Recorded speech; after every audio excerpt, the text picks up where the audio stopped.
CBI में चल रही रस्साकसी को लेकर के सुप्रीम कोर्ट ने सख्त किंतु संतुलित रुख अपनाया। उसने केंद्र सरकार व सीबीसी से 2 हफ्ते के अंदर जवाब मांगा है और सुप्रीम कोर्ट के रिटायर्ड जज की निगरानी में सीबीसी की पूरी जांच यानी कि सीबीआई चीफ आलोक वर्मा व विशेष निदेशक राकेश अस्थाना की जांच जो है 2 हफ्ते में पूरी करके रिपोर्ट देने को कहा है। इसके बाद दोनों पक्ष की सांसें अटक गई है, क्योंकि जो कुछ भी उसके बाद होगा किसी को कुछ कहने का मौका नहीं मिलेगा कि ये संतुलित नहीं है। आखिर इसकी नौबत क्यों आई? मैं हूं विद्याशंकर तिवारी, इंडिया न्यूज के डिजिटल चैनल इन खबर के लिए।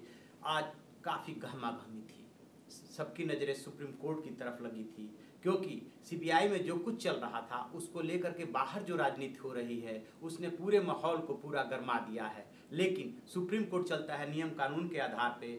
सीबीआई चीफ आलोक वर्मा जो अपनी याचिका डाले थे, उसके अलावा कामनकाज ने भी एक याचिका डाली थी और उस पर सुनवाई हुई। राकेश अस्थाना भी अपनी याचिका लेकर के पहुंचे थे, लेकिन सुप्रीम कोर्ट ने यह कहकर सुनने से मना कर दिया कि आपका मामला जो है इसमें लिस्टेड नहीं है, बाद में आपको सुना जाएगा। बहरहाल जो सुनवाई हुई उसमें सुप्रीम कोर्ट ने सख्त किंतु संतुलित रुख अपनाया। उसने केंद्र सरकार और सीबीसी से 2 हफ्ते में जवाब मांगा है, 12 तारीख तक जवाब देना है। और जो अंतरिम सीबीआई डायरेक्टर नियुक्त किए गए हैं एम नागेश्वर राव, उनको कोई भी नीतिगत फैसला लेने से रोक दिया है। साथ में ये भी कहा है कि अगली सुनवाई यानी कि 12 नवंबर को इस दौरान जो भी फैसले किए हैं वो सीलबंद लिफाफे में पेश करेंगे। अब इसके बाद क्या होगा? इसके बाद होना ये है कि जब 2 हफ्ते में जांच पूरी करने के लिए सीबीसी को कह दिया गया, 2 महत्वपूर्ण मामले हैं। एक तो सुप्रीम कोर्ट ने जांच को हरी झंडी दिखा दी, यानी कि सीबीआई डायरेक्टर आलोक वर्मा व स्पेशल डायरेक्टर राकेश अस्थाना के खिलाफ जो सीबीसी ने जांच शुरू की थी, जो एसआईटी बनाई थी,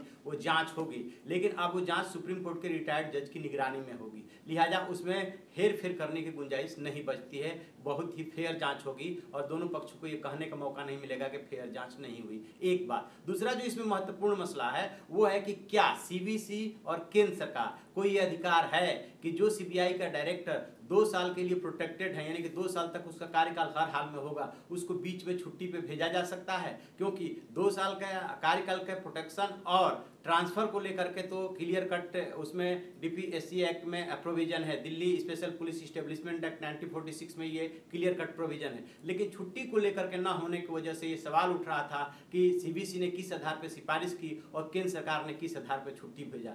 तो ये दूसरा मसला महत्वपूर्ण डिसाइड होना है। अब इसके बाद देखने वाली बात होगी कि दोनों पक्ष क्या करता है, क्योंकि अब सुप्रीम कोर्ट के बाद और कोई ऊपर कोर्ट नहीं है और यहीं पे पूरा फाइनल हो जाना और आगे के लिए नजीर भी बन जानी है। क्योंकि विनीत नारायण मामले में सुप्रीम कोर्ट ने क्लियर कट कह दिया था कि सीबीआई के जो निदेशक का कार्यकाल होगा वो 2 साल का होगा। बाद में उसी हिसाब से एक्ट में संशोधन भी किया गया और उसे माना भी गया। फिर 3 सदस्यीय कमेटी भी बनी, प्रधानमंत्री, सीजेआई और विपक्ष के नेता को लेकर के। लेकिन सीबीआई के इतिहास में यह पहला अवसर है कि इस तरह की परिस्थितियां पैदा हुई है और उन दोनों अधिकारियों को, खासतौर से सीबीआई डायरेक्टर को छुट्टी पे भेजे जाने से पहले इस मामले को उस समिति के पास नहीं भेजा गया, उस कमेटी के पास नहीं भेजा गया, क्योंकि जो कमेटी अपॉइंट करती है वो उसी कमेटी को उस अधिकारी के बारे में डिसीजन लेने का अधिकार होता है। लेकिन इस मामले में ऐसा नहीं हुआ। तो जो कुछ भी इस मामले में सुप्रीम कोर्ट डिसाइड करेगा वो आगे के लिए एक नजीर बनेगा।